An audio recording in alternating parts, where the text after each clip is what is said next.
Nous voici donc à bord d'un bus, après avoir bien sûr pris un train et le métro, pour une nouvelle destination, phare du Japon. D'ailleurs, quand on est arrivé en bus, on est descendu au mauvais arrêt et on est arrivé du mauvais côté de la route, dans un espèce de resort avec un parc d'attractions.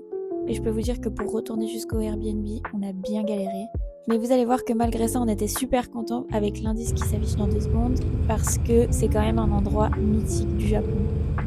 Pour la petite histoire, c'est un lieu qui est symbole de la beauté et de la spiritualité, qui est sacré pour les Japonais depuis des siècles.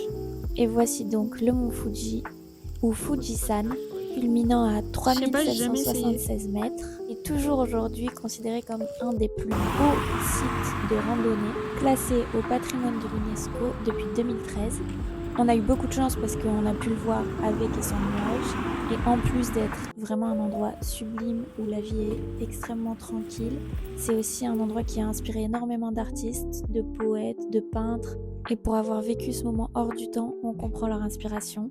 On a eu énormément de chance parce qu'on a choisi un Airbnb qui était hyper bien placé, du coup on a pu le voir au lever du soleil et ça c'était vraiment super beau. Je vous laisse sur ces images et je vous dis à très vite pour la suite, bye.